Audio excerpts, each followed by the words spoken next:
ఆంధ్రప్రదేశ్ ఆర్థిక వ్యవస్థ అస్తవ్యస్తంగా తయారైంది. జగన్మోహన్ రెడ్డి హయాంలో అన్ని అవకతవకలే జరిగాయి. ఆంధ్రప్రదేశ్ శ్రీలంక లాగానో సుడాన్ లాగో మారిపోతుంది అని ప్రజలను ఒక రకం చెప్పాలంటే పెడదో పట్టించిన ఆనాటి ప్రతిపక్షం అంటే జనసేన కావచ్చు, లేకపోతే టీడీపీ కావచ్చు, అలాగే వారికి అనుకూలంగా ఉన్న మీడియా, దీంతో పాటు సోషల్ మీడియా, ఐటీడీపీ లాంటి సోషల్ మీడియా, ఇవన్నీ కూడా చెవిలో జోరీగల్లాగా ఎన్నికలకు ముందు జగన్మోహన్ రెడ్డి ప్రభుత్వం మీద తప్పుడు కథనాలు నూరిపోశాయి. దాంట్లో ప్రధానమైనది ఏమిటంటే జగన్మోహన్ రెడ్డి ఆంధ్రప్రదేశ్ను దివాళా తీయించాడని చెప్పి. కానీ ఆర్బీఐ కావచ్చు, లేకపోతే నీతి ఆయోగ్ కావచ్చు, లేకపోతే ఇతరతర గణాంకాలు కావచ్చు, ఇవి చూస్తే మాత్రం జగన్మోహన్ రెడ్డి హయాంలో గ్రోత్ రేటు బాగా ఉంది. ఒకానొక దశలో పోసే 2022-23 సంవత్సరంలో దాదాపు జిఎస్డిపి గ్రోత్ రేటు 16.2% నమోదైంది. అది దేశంలో హైయెస్ట్. అది ఎవరైనా చూసుకున్నా కానీ మంచి గ్రోతే ఉంది. అన్ని రంగాల్లో కూడా వృద్ధి కనిపించింది. ఉపాధి రంగంలో కూడా మంచి వృద్ధి కనిపించింది.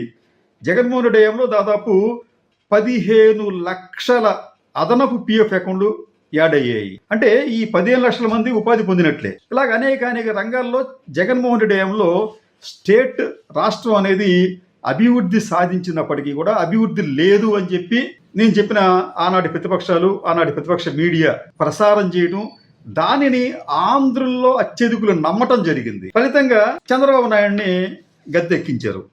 చంద్రబాబు నాయుడు గారికి విపరీతమైన పరిపాలన అనుభవం ఉంది కాబట్టి ఆయన ఈ రాష్ట్రాన్ని తిరిగి గాడిలో పెడతారని చెప్పి కొంతమంది పాపం ఆశించారు. అయితే వారి ఆశలన్నీ కూడా నిరాశలయ్యాయి. ఆంధ్రప్రదేశ్ పరిస్థితి ఈ రోజున మరింత అధ్వాన్నంగా, అగమ్యగోచరంగా తయారైంది. ఆర్థిక వ్యవస్థ అనేది మునిగిపోతున్న నావలాగా మారిపోయింది. ఇవన్నీ చెప్పింది ఎవరు? Controller and auditor general of India. వాళ్ళు చెప్పిన లెక్కలు. దానికి సంబంధించి ఈ రోజున ఒక ఆంగ్ల దినపత్రికలో ప్రచురితమైన సవివరమైన కథనం. ఈ కథనం సారాంశం ఏమిటంటే ఆంధ్రప్రదేశ్ తీవ్రమైన ఆర్థిక ఒత్తిడికి లోనవుతోంది. రెవెన్యూ డెఫిసిట్ పెరిగిపోతుంది. అనుత్పాదక వ్యయాలు ఆకాశాన్ని అంటుతున్నాయి. మీరు వెంటనే దీనికి సంబంధించి రెమెడీస్ తీసుకోకపోతే దివాళా తీస్తుందని చెప్పలేదు, కానీ దివాళా పరిస్థితులు కనిపిస్తున్నాయని చెప్పి కాగ్ రిపోర్ట్లో పేర్కొన్నారు. అంటే ఏపీలో ఆర్థిక పరిస్థితి ఎంత దారుణంగా ఉందో మనం అర్థం చేసుకోవచ్చు. చంద్రబాబు నాయుడు గారు ఎప్పుడు అధికారంలోకి వచ్చినప్పటికీ కూడా ప్రచారం మాత్రం ఘనంగా చేసుకుంటారు, ప్రగతి మాత్రం పూజ్యంగా ఉంటుంది. ఇప్పుడు కూడా ఆయన ఒకవైపు ఈ వచ్చిన 2 ఏళ్లలోనే దాదాపు 3 లక్షల కోట్ల రూపాయల అప్పులు చేస్తే మరి ఆ డబ్బంతా ఏమైపోయింది? నిజానికి ఆ డబ్బంతా కూడా సమాజంలోకి వచ్చి ఉంటే మీకు గ్రోత్ ఉండేది. అంటే ఈ డబ్బు సమాజంలోకి వచ్చి ముఖ్యంగా ఈ మధ్యతరగతి పేద ప్రజల చేతుల్లోకి వస్తే వాళ్ళలో కొనుగోలు శక్తి పెరుగుతుంది. కొనుగోలు శక్తి పెరిగితే వస్తువుల గిరాకీ, సేవల గిరాకీ పెరుగుతుంది. ఈ ఫలితంగా వాటిని తయారు చేసే పరిశ్రమలు కావచ్చు, సేవలను అందించే సంస్థలు కావచ్చు, వాటికి చైతన్యం, కొంత రెవెన్యూ వస్తుంది. ఆ రెవెన్యూని వాళ్ళు ఇతర చోట్ల పెట్టుబడులు పెడతారు. ఫలితంగా ఏమవుతుందంటే అల్టిమేట్గా ట్యాక్స్ రెవెన్యూ పెరుగుతుంది ఏపీలో. కానీ ఏపీలో ట్యాక్స్ రెవెన్యూ నానాటికి తీసుకట్టుగా తయారవుతోంది. ఫర్ ఎగ్జాంపుల్ జిఎస్టీకి వచ్చినప్పటికీ చంద్రబాబు నాయుడు గారి హయాంలో ఏదో 2-3 నెలలు తప్ప ప్రతి నెలా కూడా అంతకుముందు సంవత్సరంతో కంపేర్ చేస్తే జిఎస్టీ వసూళ్లు తగ్గుతూ వస్తున్నాయి. ఎందుకు ఇలా జరుగుతుంది?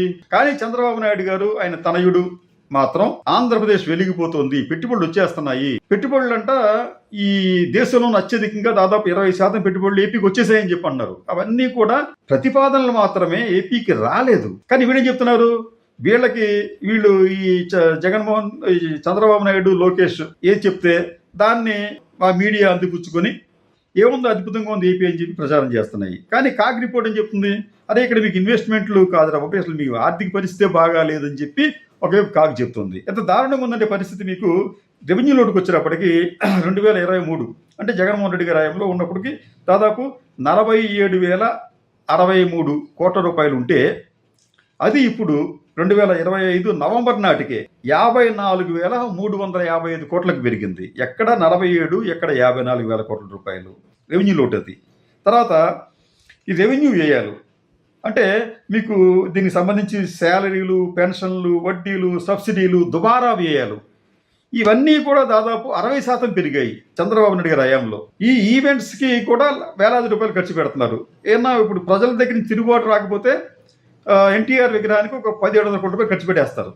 ఇలాగేంటంటే ఇటువంటి అనుత్పాదక దుబారా వ్యయాలు కూడా అపారంగా పెరిగాయి, పబ్లిసిటీ వ్యయాలు పెరిగాయి. ఇవన్నీ కూడా వీళ్ళు గ్లోరిఫై చేసుకోవడానికి విపరీతంగా ఖర్చు పెడుతున్నారు. జాతీయ మీడియాకు కూడా వాళ్ళు విపరీతంగా ఖర్చు పెడుతున్నారు. ఈవెంట్స్ పేరుతో వందలాది కోట్లు తగలేస్తున్నారు. ఇటీవల ఆవకాయ, అమరావతి ఆవకాయ అంటే అసలు పేరే హాస్యాస్పదంగా ఉంది, దానికి ఏదో కొంత అమౌంట్ ఖర్చు పెట్టారు. ఇటువంటి అనుత్పాదక వ్యయాలు దాదాపు 60% పెరిగాయి అని చెప్పి కాగ్ తన నివేదికలో పేర్కొంది.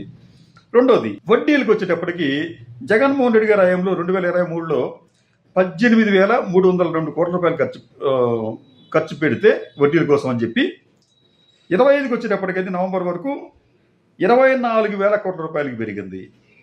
అయితే తాజాగా చేసిన లోన్లు అంటే ఈ 2 ఏళ్లలో చేసిన దాదాపు 3 లక్షల కోట్ల రూపాయల వడ్డీలు, రుణాలు, దీనికి సంబంధించి వడ్డీలు వెంటనే మనం చెల్లించక్కర్లేదు, కొంత గ్యాప్ ఇస్తారు వాళ్ళు. కాబట్టి దీంట్లో ఈ 24,000 కోట్ల రూపాయలు కనిపిస్తుంది. నిజానికి అవి కూడా యాడ్ అయితే మాత్రం అది 50,000 కోట్లు అయిపోతుంది. ఎందుకంటే దాదాపు 3 లక్షల కోట్ల రూపాయలు అప్పులు దేశంలో అత్యధికం ఇది ఏపీకి వచ్చేటప్పటికి. ఇక రెవెన్యూ రాబడులకు వచ్చేటప్పటికి నవంబర్ 25 నాటికి 105,000 కోట్లు మాత్రమే వచ్చాయి. ఇది వీరు అనుకున్న లక్ష్యానికి 48% మాత్రమే నవంబర్ నాటికి. ఈ నవంబర్ పోతే ఇంక మీకు మిగిలింది ఎంత అంటే ఇది మార్చి వరకు అదొక 3, ఇదొక 2 నెలలు సుమారుగా. అంటే 5 నెలల్లో మిగతా అమౌంట్లు మరి తెచ్చుకోగలరా రాబడుల్ని అంటే వచ్చే ఆస్కారం కనిపించట్లేదు. అంటే వీరికి చాలా ప్రీతిపాత్రమైన పత్రిక ఈనాడు. వాళ్ళని ఒకసారి చూస్తే వాళ్ళు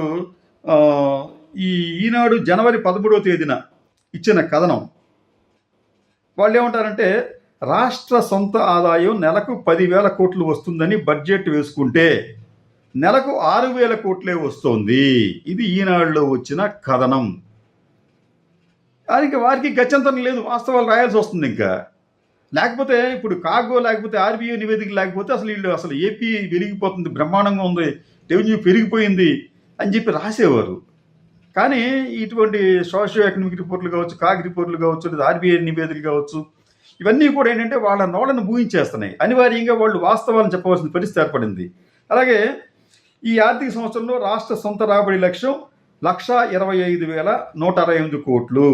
అయితే ఏప్రిల్ నుంచి డిసెంబర్ వరకు 9 నెలల్లో ప్రత్యేక మార్జిన్తో కలిపి రాష్ట్ర సొంత రాబడి 74,163 కోట్లు మాత్రమే. డిసెంబర్ అని చెప్పారు, బహుశా నవంబర్ వరకే ఉంటుంది అది.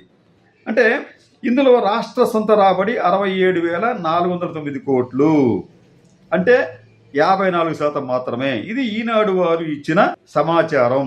ఇక్కడ ఏపీ అనేది ఈ రోజున కొంతమంది ఉద్దేశపూర్వకంగా నమ్మరు.